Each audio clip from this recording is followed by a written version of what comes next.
Alrighty, thanks so much everyone for being here. My name is Morgan Starr, and I'm a volunteer with Volunteer Blue. And on behalf of Volunteer Blue and our many partner organizations, I'd like to welcome you to what will be a great discussion with the Volunteer Blue team on how we identify the congressional races that will matter most in 2026 and what you can do to flip these seats from red to blue. Before I introduce our speakers, I'd like to give a little background on Volunteer Blue. We are an organization that connects volunteers with more than 40 grassroots organizations working to flip Congress in 2026. You can sign up today to help any of them register people to vote, show voters how to get their mail-in ballots, turn out the vote in the fall, and much more. During the program, we will invite you to put your questions for our speakers in the chat. And we'll be sharing many opportunities for you to get involved. But now I'm very happy to introduce Michelle Olson, Rena Schnorr, and Jeff Averick to the floor. This team has decades of combined expertise through their careers in data analytics and technology, and they've all been involved in successful political work for many years. Along with many other passionate volunteers, they help guide Volunteer Blue's mission to elect Democrats. And we're so excited to be with them tonight. Michelle, Jeff, and Rena, the floor is yours. Thanks, Morgan. Good evening, everyone. I know we only have 30 minutes, so I will try not to talk too quickly. I thought we should start off by asking what makes a race key. You know that there are 435 House seats, 33 Senate seats, all up for election in the fall, and we can't focus on them all. So our job is to find races that will actually decide who controls Congress and send you where you'll have the most impact. So there are several factors that we look at. The first and foremost on the list is, well, how they voted in prior election cycles. This determines what we call the partisan lean of the district, or some call it PVI. This is probably the biggest factor, and Rena's actually going to provide some additional color on it in a minute. But beyond that factor, there are other things we look at. Next on the list is candidate quality. This one's obviously very important. We just learned how important it was in Maine. And in a counterexample, in Texas, where it looks like there's a decent shot Texans will have their first Democratic senator in 38 years.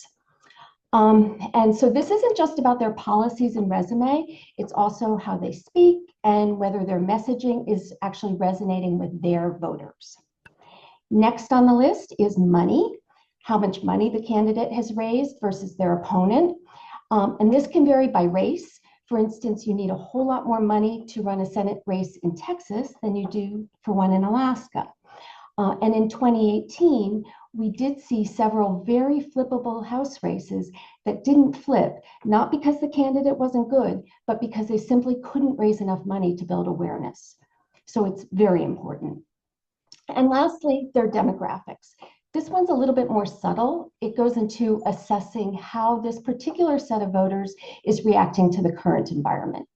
We're seeing this now in the special elections, where the Hispanic vote that swung so heavily for Trump in 2024 has now swung back even more forcefully in the other direction. And we also anticipate a big swing in the farm districts that have been most affected by Trump's tariffs.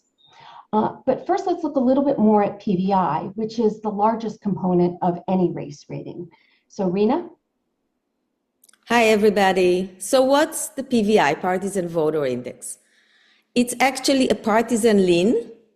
It is telling us how this district leans Democrat D or Republican R. And in a nutshell, it's based on the last two presidential elections and the margin between the margin in this district and the difference of that from the margin in the national election, and with more weight given to the most recent election. So really, it's a reflection of 2 points in time, how people voted, but it tells us a bit more than that. If we look at 2018, which is the midterm that most resembles our upcoming election, were you angry? Do you remember how angry you were in 2018? Where we marched and we energized and we mobilized and we flipped 41 districts. And 31 of them had a PVI between D+2 and R+5. Now let's put a little bit more context. An R+1, let's say, is a very slightly Republican-leaning district. A D+20 is very leaning Democratic, really a safe district. So in 2018, 31 of the districts had that kind of sweet spot of all the way to R+5 that was very doable, and we flipped them. 8 seats were flipped with a PVI of R+6 or to R+8. So kind of a little bit more of long shots, but we did it. And 2 other seats were outliers. They had a PVI of R+10, but we managed to flip them. So that tells us what happened then. But it seems that the story today has additional aspect to it. Are we as angry that we were in 2018? Probably more. But in addition, there are other groups that are as angry or angry at least, and they come and mobilize as well and vote with their anger. And those are people that probably voted Republican in 2024, president or otherwise. And now they are suffering from tariffs, from closure of hospitals, from ICE, from gas and produce prices. And in 2025, it showed in the special election, the Democrats overperformed on average by 13 points. And in 2026, we can just look at a couple of examples. They are not exactly the same. These are state races, local races. But in 2026, a Florida State House in Mar-a-Lago flipped from having Trump won by 11% there to a Democrat winning by 8%, a 19-point swing. And in red Texas, similarly, where he won by 17%, a Democrat won by 14%, a 31% swing. So it shows us that kind of the playing field is expanding, and that is because there is some sentiments of the moment, some emotions that come into play, and how we capture them actually in data that we use to determine the key races. Michelle? So earlier I talked about the factors that go into a rating. Now I'd like to talk about how the rating agencies differ in their methodologies and what those differences apply. So let's start with Cook. Cook Political is the longest running and best known congressional rating agency. They've actually been analyzing races since 1984, and they take a pretty traditional reporting style approach to their analysis. Each race is assigned to an analyst who starts with structural factors like the district's historical PVI, and then they look at other factors like polling and other quantitative indicators. And then the analyst incorporates current information from, for instance, candidate interviews, campaign news, interviewing local voters for their sentiment, and their final rating relies heavily on that expert judgment. Cook uses 4 ratings categories: solid, likely, lean, and toss-up, which produce the familiar 7 ratings buckets: solid R, lean R, etc. Vote Hub is actually the new kid on the block. They take a fundamentally different approach than the more traditional ratings agencies. Rather than assigning analysts to individual races, they use a machine learning model that has been trained on a wide range of election data. So instead of relying on an expert to synthesize all the evidence, the model learns from patterns from historical elections and applies those patterns consistently across every race. The model draws on 4 kinds of information: the fundamentals of each race, things like past results, demographics, fundraising, current polling. They also include the expert ratings from the other rating agencies like Cook and Sabato. And most interestingly, they also incorporate data from the prediction markets like Kalshi and Polymarket that you may have heard of. This is where people bet real money on the race outcome. It weighs the more reliable sources more heavily, and that will change throughout the cycle. And it's constantly pulling in fresh data, so the rating updates continuously. So it gives you a sense of where the race stands right now, not just at the last time an analyst happened to revisit the race.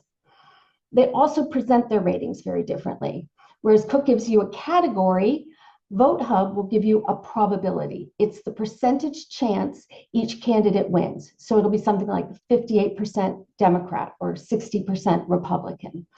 And then they run their model over all the races, so they actually have an overall chamber flip prediction as well, which Cook doesn't have as such, which is very useful.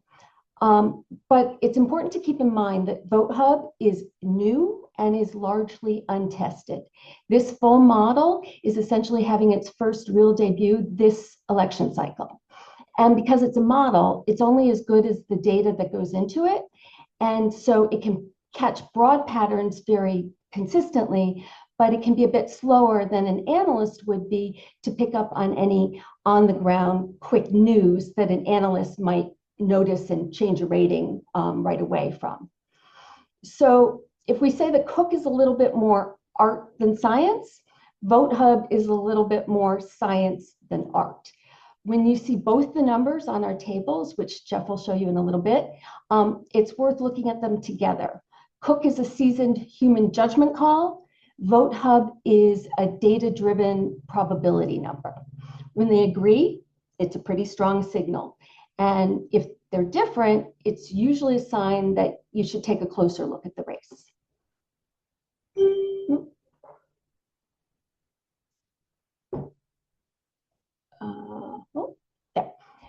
So let's take a look at how they do compare.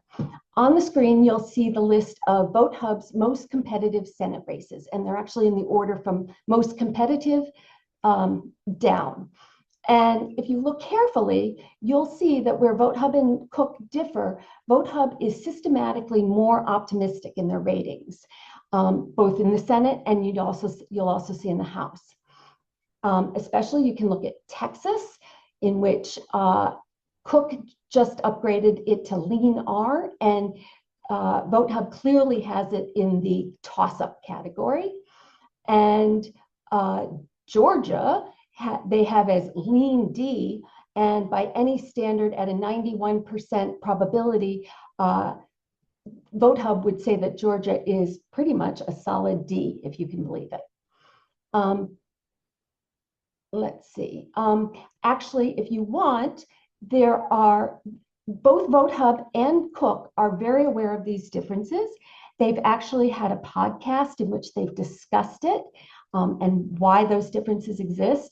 And if you'd like to hear that, to learn more about the differences in the two models, they will put a post in the chat about that.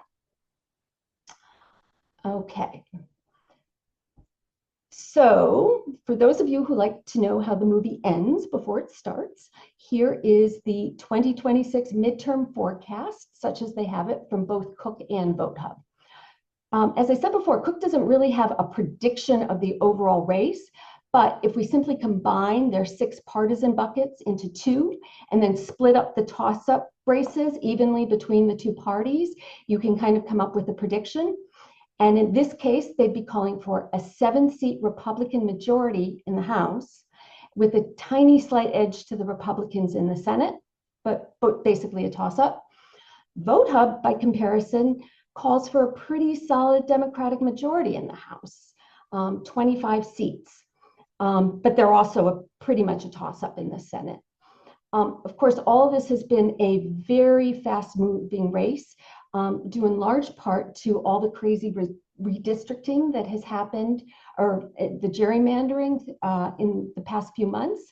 So to give you a bit more on how that has all played out, I'll turn it back over to Rena. So the whole redistricting in the middle of the decade threw us kind of into a bit of a chaos, because not only district changed and therefore the PVI changed, but also some candidates were no longer living in the districts where they were before.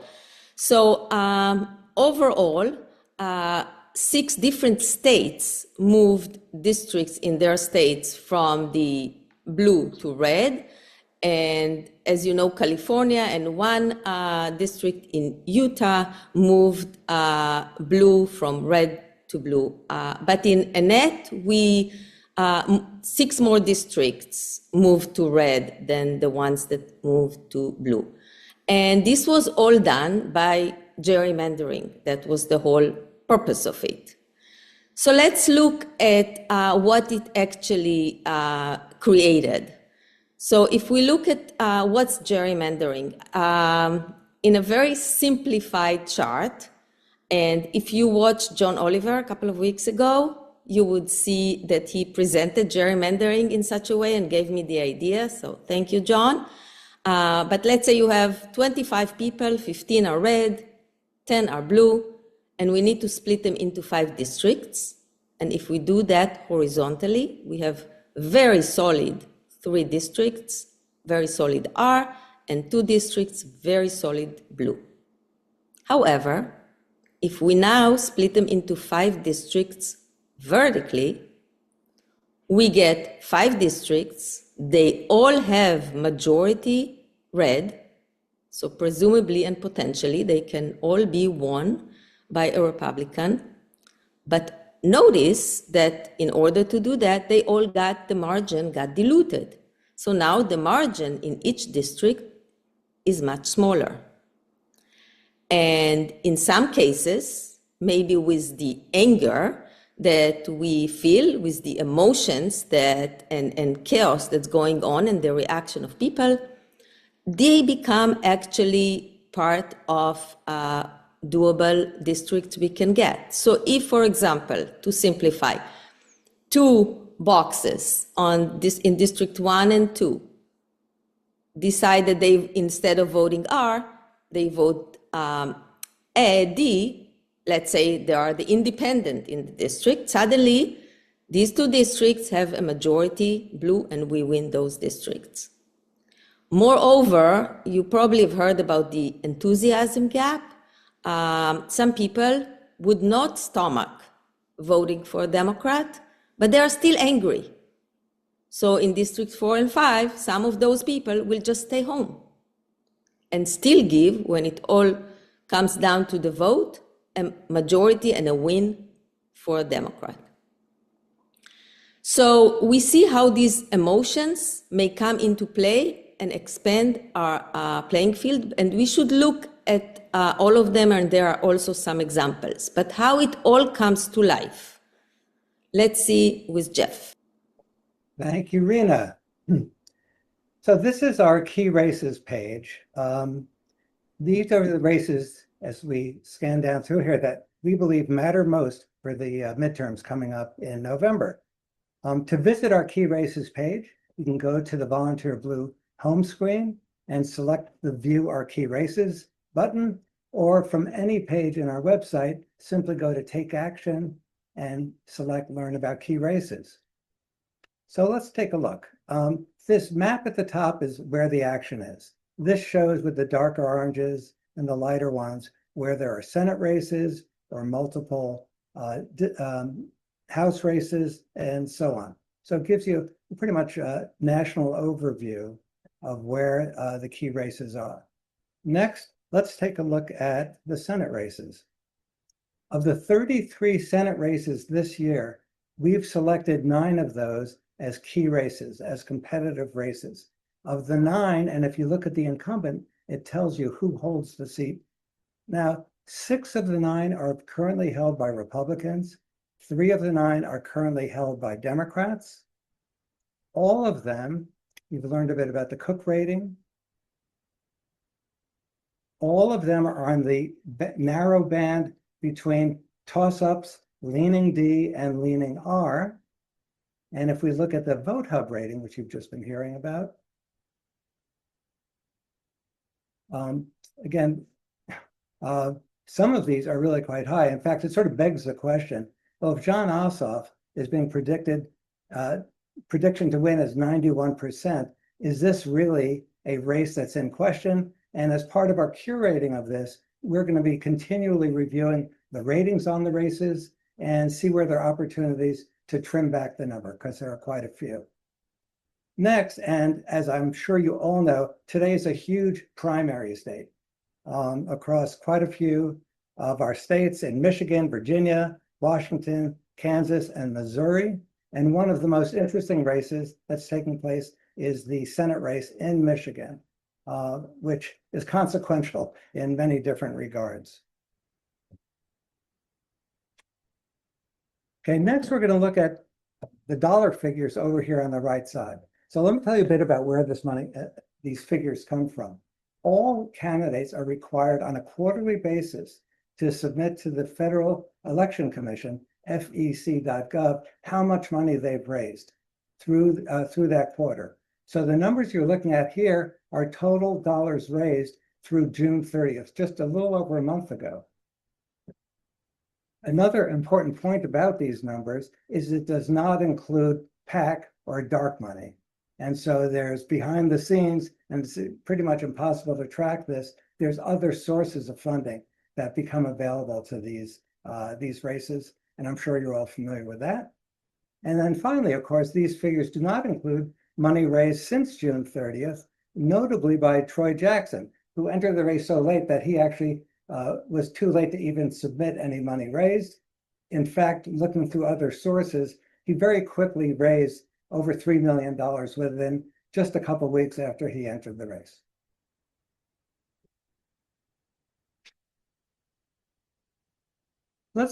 We have profiles of all of the Democratic candidates. And just by way of example, let's look at Josh Turek.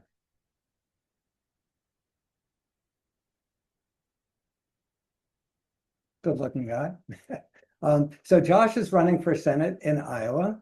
And here's some quick information about where the race stands in terms of partisan lean, which Rena was talking about, the Cook rating, which again has actually moved up. It had been likely R, and shortly after Josh entered the race, it moved up in our direction to lean R, and Vote Hub holding at 66.9%.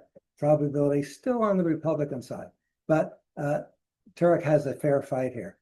Again, what I'm showing you, you'll find with every one of our candidate profiles. Extensive information about Josh Turek's very interesting background, his stance on a wide variety of issues. And again, please take the time for Josh and other candidates to come back here and explore this yourself. We have quick links to the candidate's website, to any of the candidates' videos that have been posted. And I don't have time now, but please click on this and find Josh and Obama shooting hoops and talking politics. It might be my favorite video during this entire campaign. You can learn a lot more about Iowa, and directly from the candidate profile, you can click on the donate page and go directly to make a donation if you're so inclined. Also, on every candidate page and on every state page are listings of events. In fact, you notice that tonight's event is included here as well. Ways for you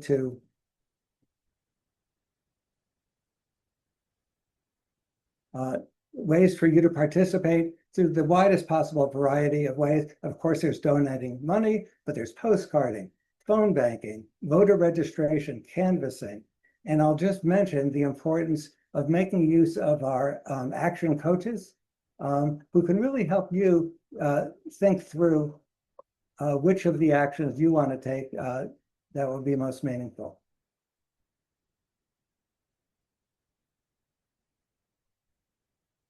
Okay, now let's take a look at the House races.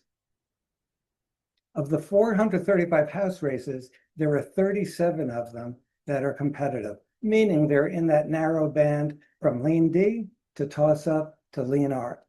Of those 37, 16 are currently held by Democrats, 21 by Republicans.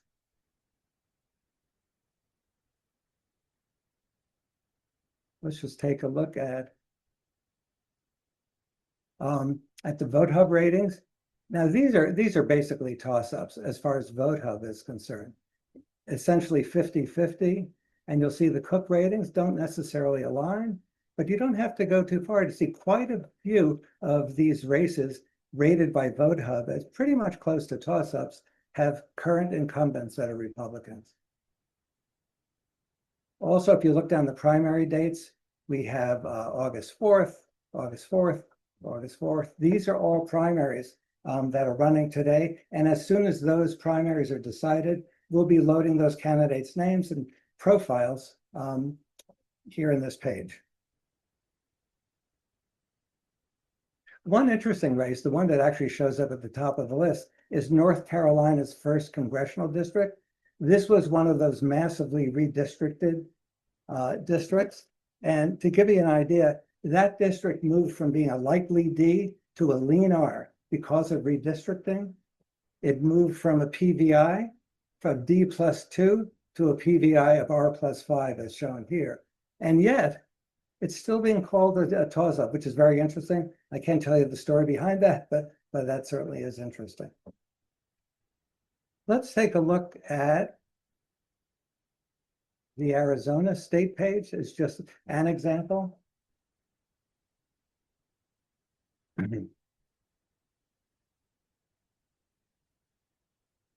So the 1st and 6th congressional district, Arizona, are being hotly contested. There's a lot of action there, if you will, shown here. And again, when you go to the state page, you can scroll down and look at events that are taking place specifically in Arizona or national virtual events that are also eligible for Arizonans. Here's an example of an event to help recruit volunteers in that congressional district. Just by clicking on this title, right from this place, you can go and sign up to volunteer.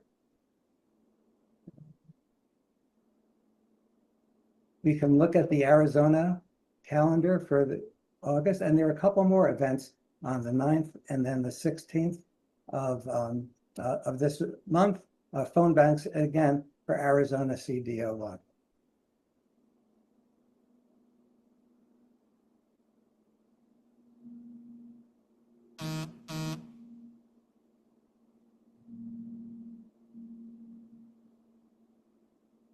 Okay, so next I'm going to turn it over to Rena, and Rena's going to talk about the Red District project. Rena? Thank you. So just to summarize, we need to make the transition between the anger and the emotions and how people voted to actually make them vote for Democrat in their district in this midterm election. So we started the Red District project for that purpose, which is looking at flippable districts currently represented by a Republican person in Congress. And we call it red districts because they are red, but we wanted also to make sure we engage the constituents and make sure they remember who is inflicting all this pain on them all the way to the ballot box. And if it's because they just vote for the wrong policies that hurt them, or because they just don't do anything to block them.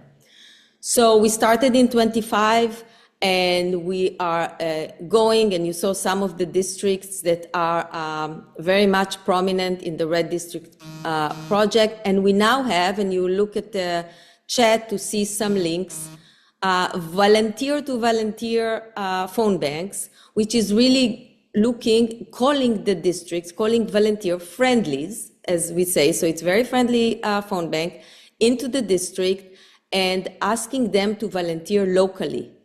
So if you are in those districts, of course, go and join one of the organizations and take some action. If you know people in some of these districts, ask them to do that. But if you don't, join these phone banks. It's the most important thing that remote volunteers can do now, is engage people in the districts to flip them. And you can join, in general, the Red District Project on this page. Just click the button and you'll get a weekly information from us. Back to you, Morgan. Thank you so much to Jeff, Michelle, and Rena for such a wonderful and thoughtful presentation. I know I learned a lot and I'm excited to hear some of your questions. So while we gather questions for the Q&A, we're going to ask that everyone attending sign up for an action. So we're dropping links into the chat for these activities and have been throughout the session. Rena mentioned that the Red District is about calling friendly Democrats to urge them to volunteer in their own area and working on key races. These are the most important actions that volunteers can take for the November election. And so just copy the links in the chat that say recruit volunteers in key districts and visit our Red District project actions. Please note that you have to actually click the links in the chat. And sometimes there is some issues with copy and paste. So we will be sure to email you this as well as the slides and a recording of this training. So thank you so much for asking that. And let us know what events you signed up for in the chat just by dropping a quick note there. Seeing some new questions in the chat, so thank you. As a reminder, the Volunteer Blue website is a great way to find different opportunities, as we've mentioned, where there is texting, calling, so many different things. And so for Jeff, Michelle, and Rena, I have the first question for you earlier. That came in earlier. How will the recent Supreme Court decision regarding campaign finance really impact the fundraising for these candidates? I can take that one. So the recent Supreme Court ruling was that that parties were able to coordinate with campaigns. And what that means is that people can donate to parties and that money can be directly used for those campaigns. And what that allows people to do is, in a nutshell, raise more money and directly for the campaigns without it having to be registered under the FEC for that candidate. Rena, is there anything else you would add to that? No, that's great. We of course need to see how it will all come to fruition during this cycle. But the most important part is how it affects the rates of digital ads, which probably you've heard that the candidates get a reduced rate, and now really that money can go directly into the candidates. Thank you. That's really helpful. And one other question that we had was, is there any info on the critical races where there's Democrat incumbents, and what do we need to do in those places? Oh, Yes, you can find, oh, go ahead, Jeff. well, just to comment on, it's as important to hold the democratically controlled districts as it is to flip the Republican controlled districts. So as you look through the key races and where you see those key races in districts that are currently held by Democrats, I encourage you to sort of take a deep dive, look at the situation in each of those races, and see the various ways that you might be able to support those candidates. That's awesome. Thank you so much. And as you can see, the sign up link is on the screen. You should be able to scan that QR code with your phone and find all of the events where you can sign up. And with that, we would love to thank Jeff, Michelle, and Rena for joining us today and for your incredible presentation. Thank you all so much. Your door, knock, knock. One small step, big shock. Names on paper, boots on ground. Hear that spark go round and round. Say it once, say it right. Change can start tonight. You can change Congress. You can change Congress. Volunteer blue, volunteer.